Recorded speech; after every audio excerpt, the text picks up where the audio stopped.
So after breaking up with about 5 or 6 girls in my lifetime, I would say that these are the 3 most important things that you want to do after a breakup.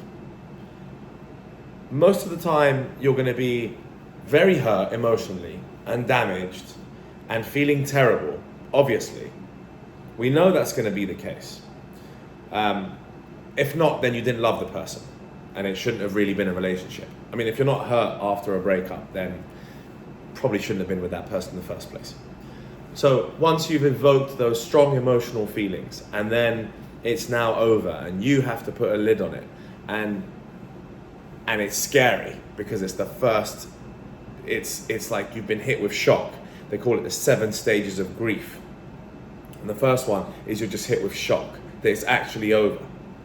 So the pain you go through is excruciating pain, and you can't see the light at the end of the tunnel. You can't see how you're ever gonna feel better. It's so hard to see how the next woman you're gonna be with, or what the future looks like. Oh, if it wasn't her, who's it gonna be? You really thought you were gonna get married. You really thought you were gonna have kids with this one. But then it's all about where's the next one gonna come from? That fear that you might not find the next person drives you to do these 3 things that you should do, that I have done in my breakups, that helped me come back bigger, stronger, richer, and found even better women, and probably would be able to go back to the ex-girlfriends and still have a chance to light things up again. So the first thing I would say is no contact. The most important thing about a breakup, especially when it's serious and it's just happened, is to have no communication with that person. Why do you do that? You do that because once you've both had a situation and you've basically closed the door, and it's going to come from either party, and it's going to be very painful, and it's going to say, it's either going to be your woman has broken up with you, or you've decided to break up, or it's a mutual thing. At that point, a decision has been made and you guys are no longer together, which means that's it. You don't need to keep talking as friends.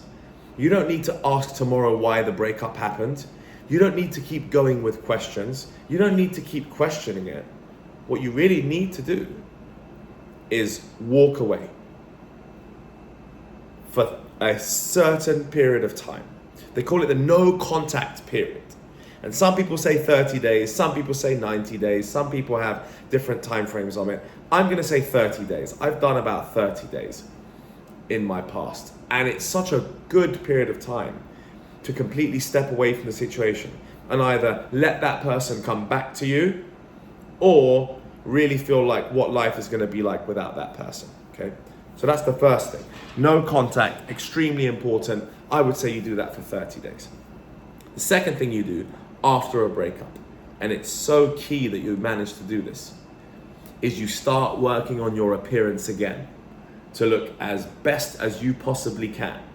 As a man, that's going to the gym. As a woman, it's also going to the gym. But it's also, going to the gym is one of the primary sources, I would say, because when you go to the gym, you get the endorphins from sort of pumping weights and getting a sweat. And those endorphins make you feel better about yourself. They improve your confidence, which is key after a breakup, because your confidence is going to be slammed and you're not going to feel great, and that you're not going to feel like you can go out and just talk to other women and get other women, and girls can get other guys. They don't want that. It's kind of painful and your confidence is taking a slap. So going to the gym really improves your endorphins and makes you feel confident and gives you that boost that you need.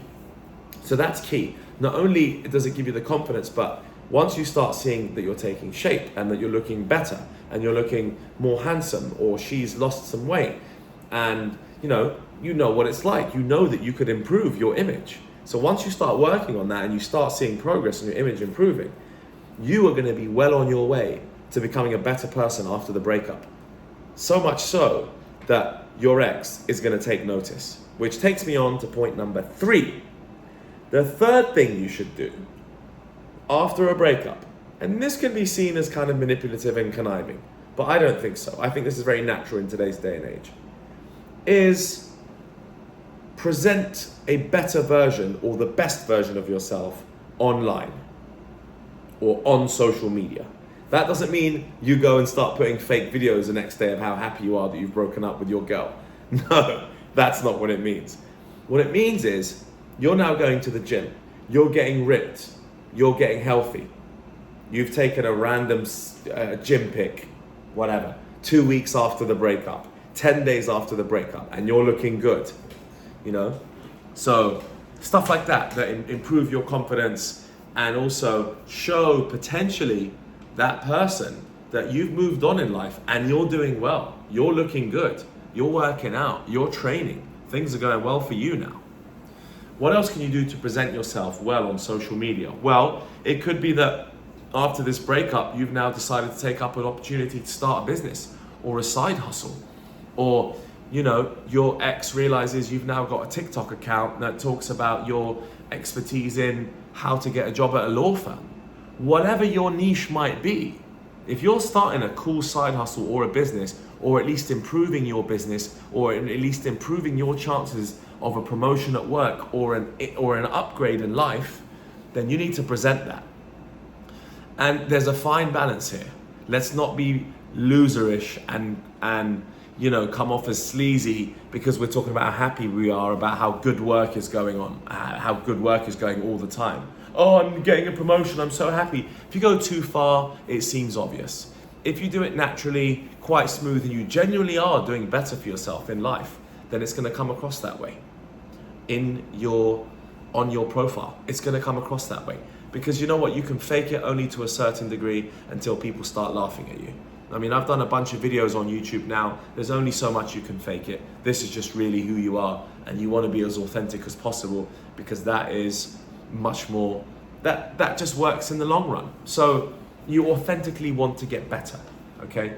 So those are the 3 things I think you need to be doing after a breakup to improve your chances of either getting that person back or really genuinely just improving your life moving forward so you can get into better relationships, so you can get more attention from the opposite sex so that you have options to do so. So again, it all comes down to improving yourself. And those are 3 specific ways that you can do so. But ultimately, it's about improvement. This channel is about improvement.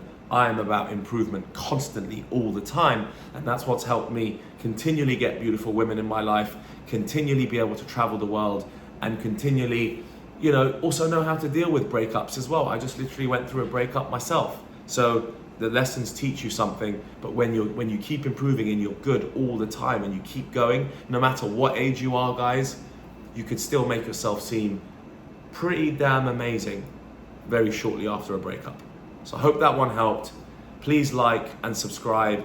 And let me know your comments. You know, let me know if you've gone through a recent breakup or if anything difficult has happened and how you responded, how it worked, and maybe if you wanted some advice, I can climb in there on the comments and help you out. See you guys, till the next video.